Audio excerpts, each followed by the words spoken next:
E nada melhor do que ouvir um consultor financeiro falando no primeiro dia do ano para que a gente possa realmente planejar a vida para o ano todo ou, quem sabe, planejar pelo menos para as férias, né? Aproveitar esses próximos dias aí de folga.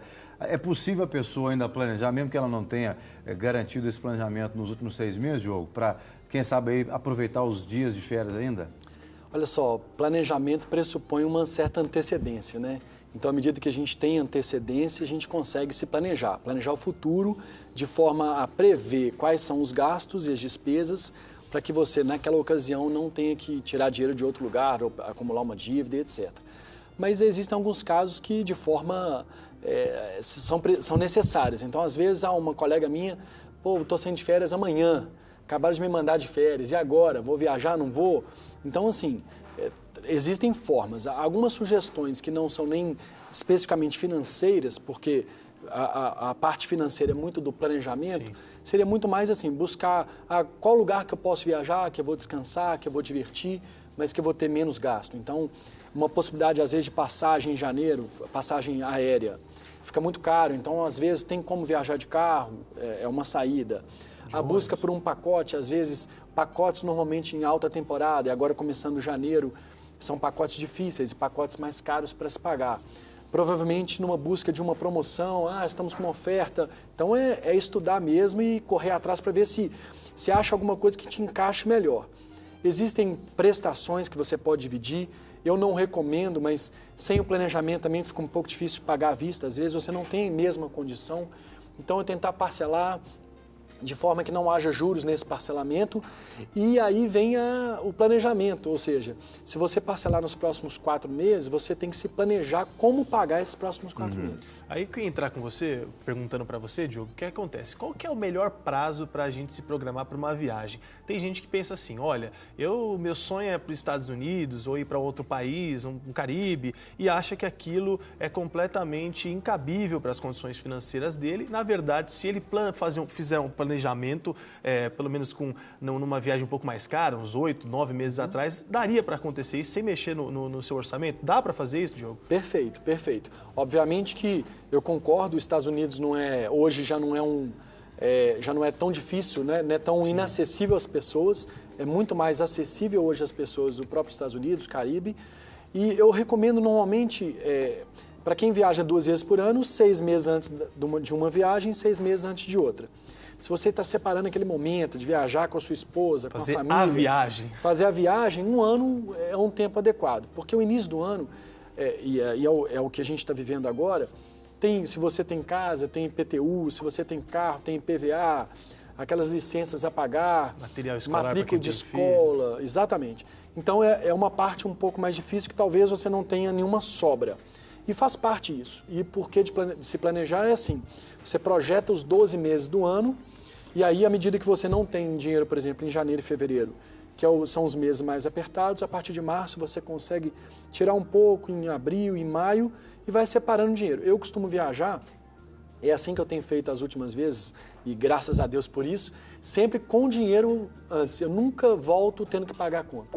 Uau. Então eu viajo já com esse dinheiro antes, porque eu poupei antes. Então, ao invés de fazer aquele esforço de pós-viagem, ter que correr atrás, eu vou à frente, né? Agora, na sua opinião, o valor que o indivíduo, que a pessoa ganha por mês, ajuda para esse tipo de controle do cara já voltar de férias com um certo dinheiro no banco, ou não tem nada a ver? Nada a ver. Assim, não é que não tem nada a ver. Você vive com aquilo que você tem. Então, vamos assumir alguns patamares de salário para facilitar a conversa. Uma pessoa que ganha 1.000 tem que viver na realidade do salário de R$1.000. Uma pessoa que ganha 10.000 vive numa realidade de quem ganha 10.000. O que eu tenho para te dizer não é uma resposta pronta, mas é algo prático. Eu tenho uma pessoa conhecida, uma das pessoas que eu ajudo financeiramente, eu ajudo a organizar na consultoria. Ela ganhava, há alguns anos atrás, esses R$1.000 e hoje ganha mais do que 10.000. Se você perguntar, e aí, você comprou... Isso tudo depois que você ajudou a pessoa? Não, isso é... Não, porque se for, nós vamos fechar um contrato aqui agora, né? Porque é verdade. Não é começar o ano... Daqui quanto tempo já começa, né? Na verdade, isso vai depender de outras séries. Mas colabora também, né? Colabora. Mas o que eu quero dizer ele vive mais ou menos na mesma realidade de quando ele ganhava 1.000. Significa o quê? Ele vive com dívida, ele não comprou apartamento próprio ainda, tem um carro financiado.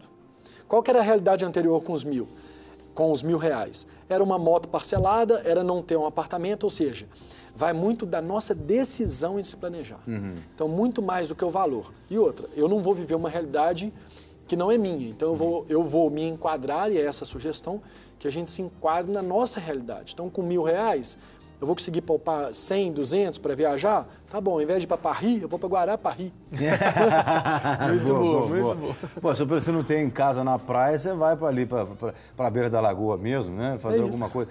Agora, melhor do que ter casa na praia é ter um amigo que tem casa na praia, né? Você também pode recorrer aos amigos, aos parentes, né? Se a sua sogra tem uma casa na praia, também é excelente. Agora, uma das coisas que eu queria perguntar para você, Diogo, é a questão do cartão de crédito. O que acontece? A pessoa até poupa para fazer a viagem, poupa 6, 8 meses, chega lá, pagou toda a passagem de avião, a casa, tá tudo paga, chega lá, ela tem os restaurantes, tem tudo, e aí se esbalda e perde o controle. Também não vale nada a pena. Às vezes ela gasta mais lá do que planejou financeiramente. Dá para planejar uma viagem também incluindo os gastos que você terá lá? Dá sim, sem dúvida, seja em viagem internacional, em viagem nacional, experiência própria e de pessoas.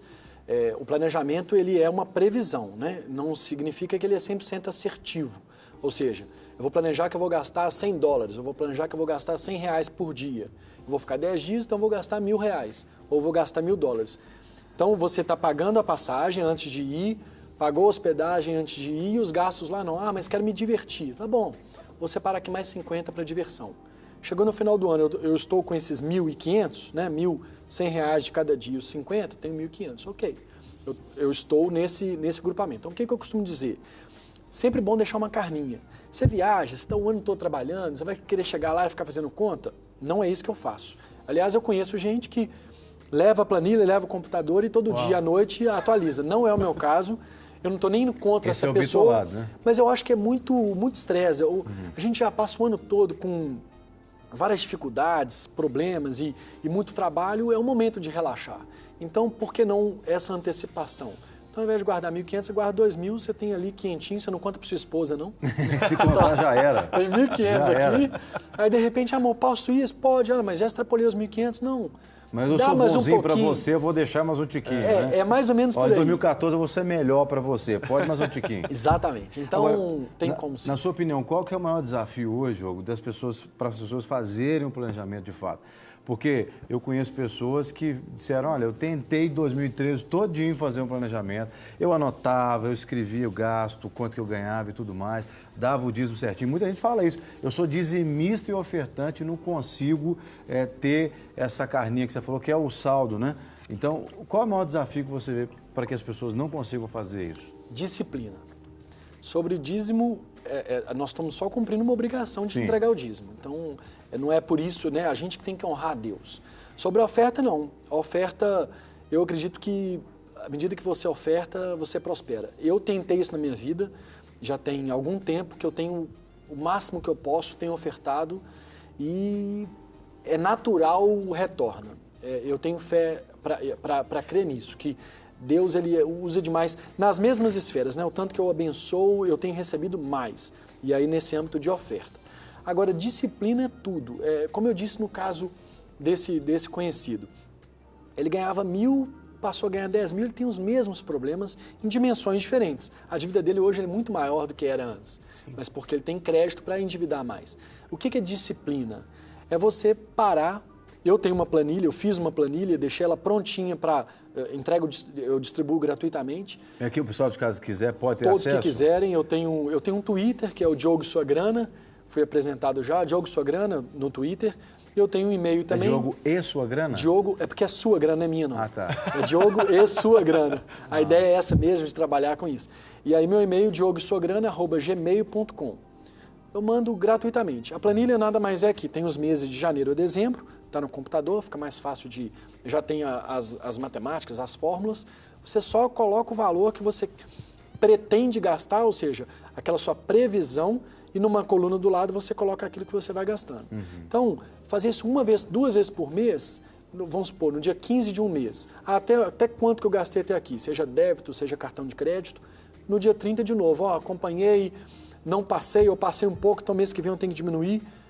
é o trabalho que se tem, talvez 2 vezes por mês, de acompanhar as suas finanças, Legal. ou seja, é querer ver. Mas se a pessoa não conseguir, por exemplo, não for muito afeita à informática, Tem talvez várias pessoas no assim. papelzinho e tal. Exatamente. Eu tenho uma tia que mostrou outro dia um caderninho para mim e falou, Diogo, vem cá, você acha que isso aqui vale? Eu falei, claro, isso é a mesma coisa do Excel. A diferença é que o Excel faz sozinho, você tem que estar com uma calculadora do lado e fazendo. Minha tia anota tudo no caderninho dela, ela é mais de idade e tal, mas está tudo controlado, ela sabe todos os meses de gasto dela.